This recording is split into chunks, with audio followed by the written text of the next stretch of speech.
Una vez que la ciencia nos lleva a hablar de un universo que comenzó con una gran hoguera hace casi 14.000 millones de años, uno puede preguntarse entonces cómo ha llegado a ser lo que es ahora, porque en una hoguera parece que uno solo encontraría luego como resultado cenizas y tal vez un poco de calor.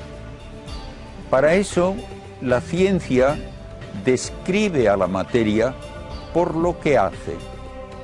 Yo no sé lo que es una cosa sino viendo qué hace.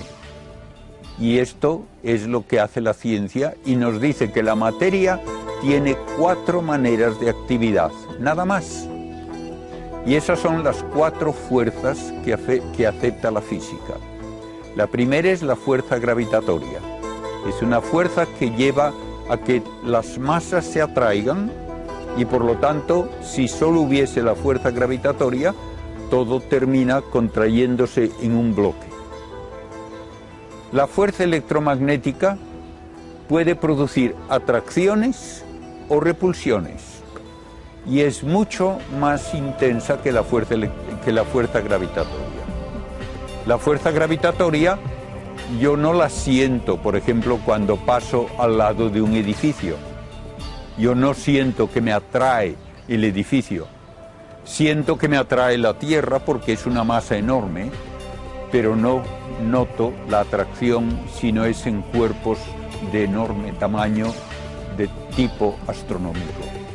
En cambio, la fuerza electromagnética es aproximadamente 10.000 trillones de veces más potente que la fuerza gravitatoria y es la que hace que la materia me parezca dura, impenetrable, que mis manos chocan y chocan entre sí y no pueden compenetrarse, que yo estoy sobre el suelo y no me hundo en el suelo, porque hay unas atracciones que mantienen a las manos y las rocas en su estado y otras repulsiones que impiden que dos cosas se compenetren. La fuerza electromagnética es la que da lugar a la química, a todas las reacciones que pueden ser necesarias luego para la vida. Y la fuerza electromagnética también, con fuerzas nucleares, una fuerte y otra débil, produce los átomos. Los átomos son grupos de partículas que se unen por fuerzas electromagnéticas o por fuerzas nucleares. Y se puede comenzar con el átomo más sencillo, que solo tiene una partícula en el núcleo, es el hidrógeno, o puede haber un átomo que tiene 2 partículas con carga eléctrica y es el helio, o puede tener 6 y es el carbono, puede tener 8, es el oxígeno, etc. Y todas estas 4 fuerzas, dejadas a sí mismas, llevan a la formación de estructuras.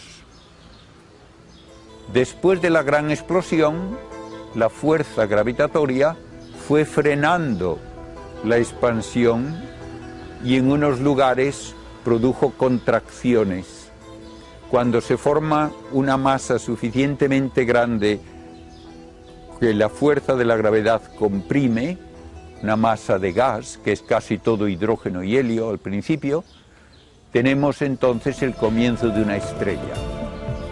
Una estrella es un globo de gas que por su propia gravitación se contrae y se calienta al contraerse hasta que alcanza una temperatura de millones de grados en el centro. Y con millones de grados de temperatura hay reacciones nucleares. Y una estrella, el Sol por ejemplo, es un reactor nuclear que a una temperatura de unos 15 millones de grados está transformando hidrógeno en helio gracias al juego de esas 4 fuerzas. En ese proceso se produce la luz y el calor que recibimos del Sol. Y lo mismo ocurre con las demás estrellas. De modo que hubo una primera época de formación de estrellas, muchas de ellas muchísimo mayores que el Sol, muchísimo más brillantes, hasta más de 1 millón de veces más brillantes. Esas estrellas gastaron su combustible muy rápidamente y hubo otra generación en que ya había una mezcla de los elementos que se sintetizan en la primera generación. Muchos miles y millones de estrellas pueden luego, por fuerza gravitatoria, aglomerarse para formar una galaxia. Y galaxias pequeñas pueden unirse para formar galaxias enormes. Y todo esto mientras el universo se expande. Y así tenemos un universo hoy en el que hay aproximadamente al alcance de nuestros telescopios 100.000 millones de galaxias. Y una galaxia es una ciudad, podríamos decir, una ciudad cósmica, con unos 100.000 millones de estrellas como el Sol.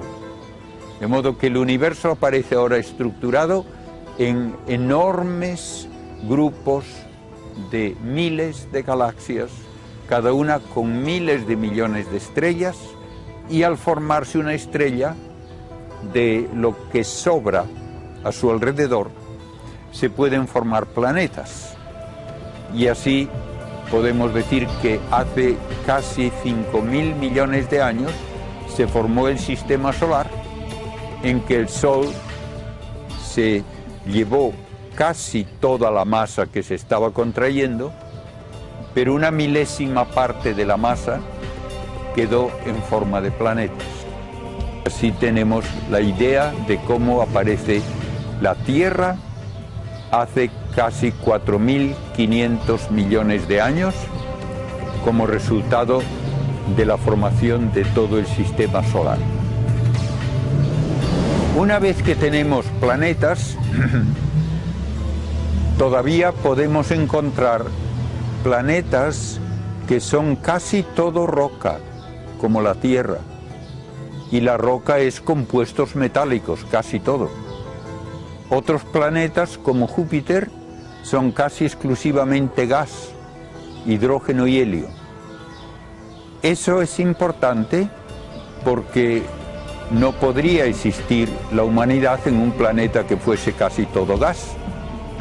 De modo que la estructura del universo usa las fuerzas de la materia para dar lugar a su jerarquía de estructuras gigantescas, las galaxias, las estrellas, los sistemas planetarios y finalmente un planeta habitable, por lo menos uno, en el sistema solar, que es la Tierra. Y esta es el resultado de todo ese proceso larguísimo que ha durado miles de millones de años gracias a las 4 fuerzas de la materia.